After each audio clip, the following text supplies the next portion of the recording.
Hello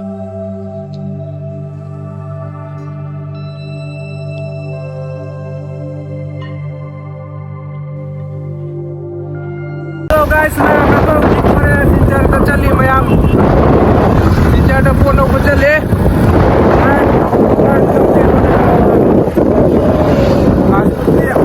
lại đang lúc gì kìa sinjar ta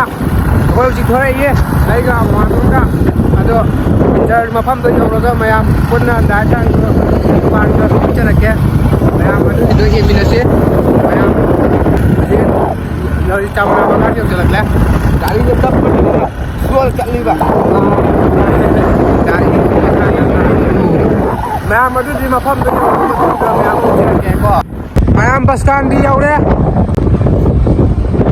जी अखोय यौसल का दौरे बस कान दी यौरे मैं मुझे बस कान दी मदरसा अजद्री हूं मैं याम चावे याम सुमसे बस कान दी बाजार नहीं संडे नी ना याम मी तिंदे नसी दी संडे नी ना मयाम मी याम तिंदे बाजार नु मिक्रो दिलाई फंग्रो लाई रो दोरने इशू क्या मी तिंदे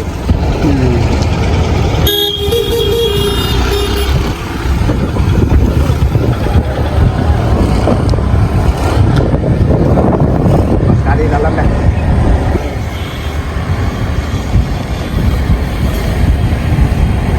yum yaure koi ki sinchar da mama tol hoy ki yum yaurak la ipi hoy ki mayam se lai ra koi ki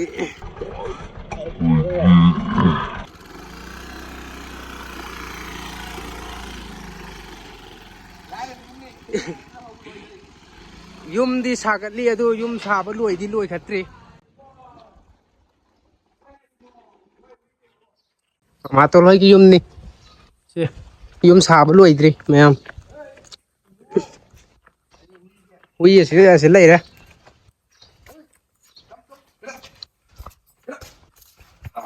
maming du boy bu kaw hare ne maming ka ba ha mimo o mimo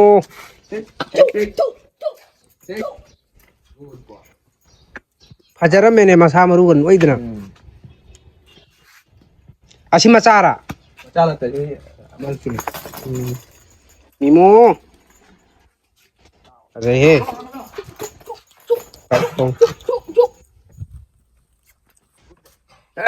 mayam sila re yum di sabal lo ekatri, ado sida hujik la iri,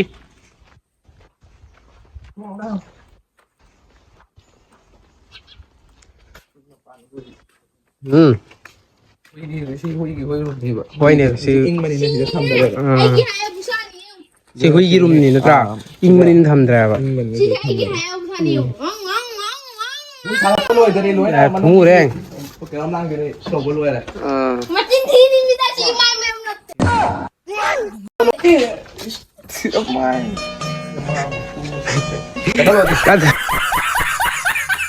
adu di kon ni tau da ka ke mayam silai Hindi loy tadi hui ki pedikiri nya ngalo hui ki rase ni makan ni si oh si bisa di mine ai hu lak tab di kuire mayam ngasi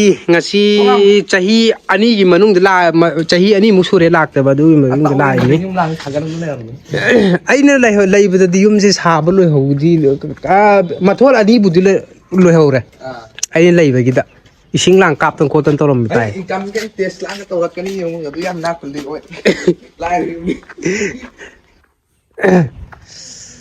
ma som de ko tenge ni pala lo som dai changak pane ado som dai gi lambi ni som dai chang ka dor ne tara ro lam ba si gi thumuri yang se karom da chatlami mo khang de masi Ako choki sengom choki se mayam hujik ti sida lai ri yum sa bloi sandribni na sa hi ta khajan khochal laga Seng mayam Action mayam yang tahu. hoy si im se yang pamong ni choki se ai na lo won ni si ai gi sila du ma jok ya tang bal hing yang khai pi ba ni mama bi choki do choki ni mhm Ako ni mang tang mo ya si कई लेनो चार सिदना चार पामन याद्रे अदुदि बाजार चकदम कई पोटनो लौरुगदम हो इंग ना no साइस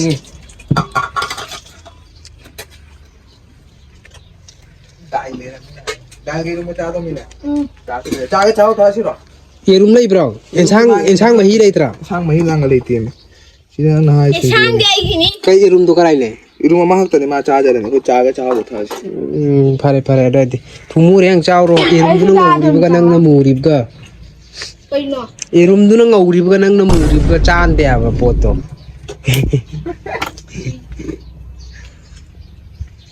तौरो मनुंग ने क्या मुई खंग बरे मैं तो कलक कहीं युम नसी करीनो अदुगा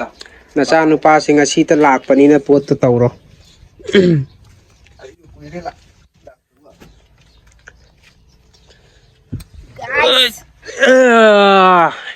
वारे है गाड़ी थोरक पदा इबो ना मोल मोल लावरा बाजे तू समझा हाँ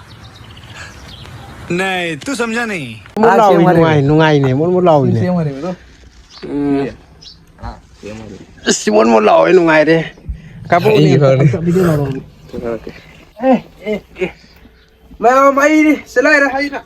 तुम मसे नुंगाई ने मोल लाव मोल लावी ने मयाम नुंगाई मयाम सी चौकी सिदा असोम तो होंजेलदी नुंगाई रे असोम ता आई असोमदादी पोचे लोइना चेंज तौरेना आई रूम मा चौम थम्बो सो my room mama I room मामा नि हाइबदी असोम रूम गिना सी पोते पुजलौरे असोम मनुंगी सेम तौमी अतोपा आई रूम मम तोंगा चौम थम्बो तौ ताली मैं आई रूम ने टीवी लांगर फीफा लांगर नोएगी अनिस यूट्यूबर सिरा लेरे फजा थो खना मी खा हदक सेमा मयाम यादरे फजबगी मतुंग इन यूट्यूब तसु लाइबक तांग कोकचाव वाइन कौरुमिन लाइबक सिसो सुन तांगछल ले मीना कौमनदना अदु मिलियंस में नहीं का वा जी ओइ रे जे वन नहीं रा मयाम वीडियो दी कोई रे थागतब मयाम वीडियो दी कोई रमनी थागतब video the थागलानी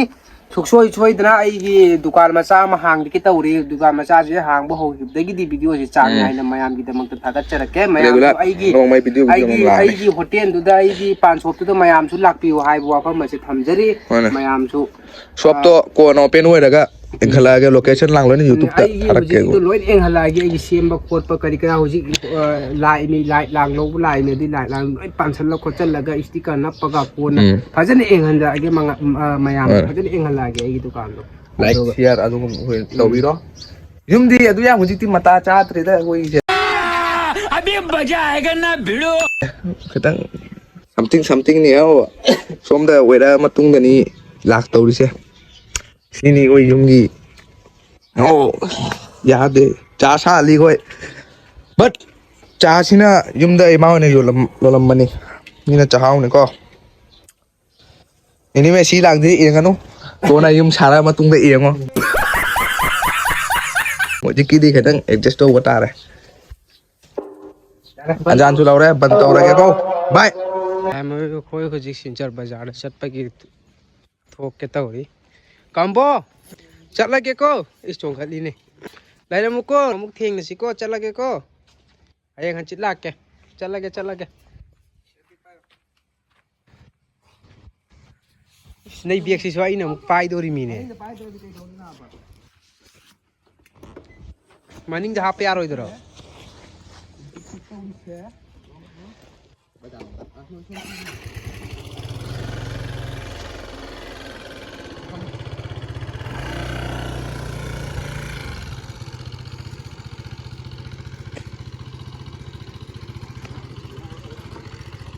để hầu đâu có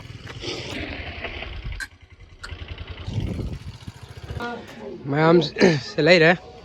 là tính cái sẽ lâu kia là khăn lên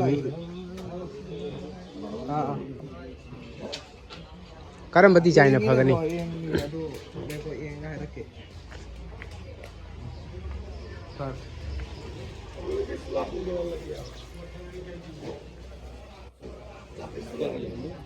pero mana tu utama waterproof like asin itu waktu waterproof itu somna what waterproof ki lay hai bro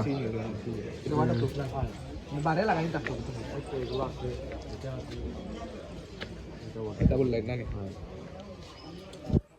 manung dana si thal ba phana ni da coloring the manung dana ama pa dana si simple lagi ni ko এখন লাগবো তো একটু দেখে kale khali ang ko phone to ram ta hange ma'am yaure light phaja ba lai re ma'am ha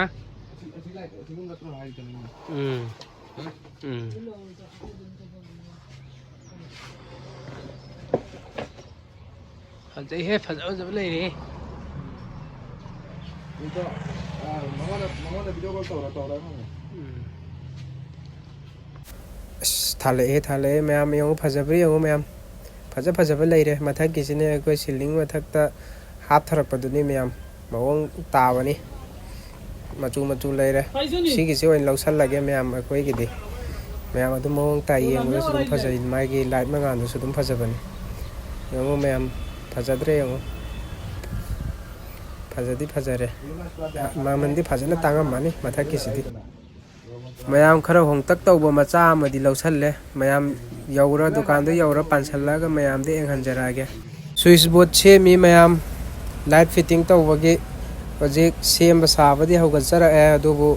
loisan gadab ta ngaire loisalakpagi timing adu mayam phajane engminasi ko iyamba sina khar na sembi ge haiduna mana sembiri bani mayam iyamba sibu hainingai leituna thakachari mayam pansalle mayam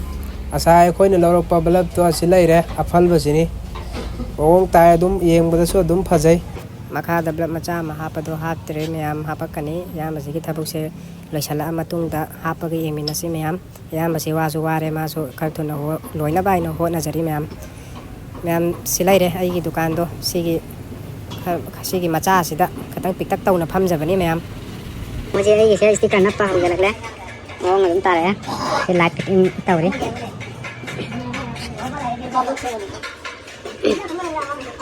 am sẽ lấy ra gì mà uống kia đúng khá tao bao được là gì qua đi lại thì tính tàu qua đi mà thắc kia lại số bản bao cái em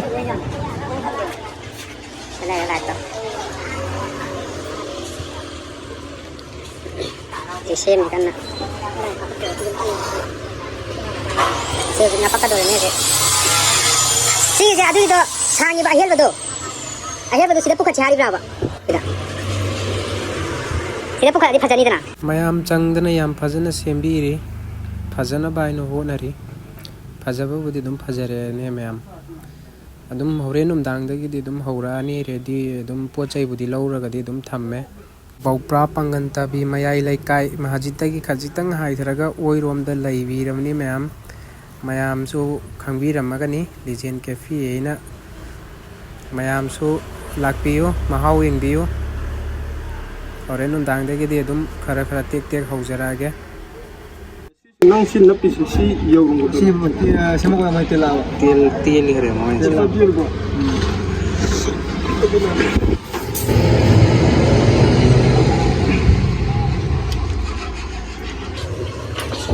Mai pakai juga dengan aku pun tidak.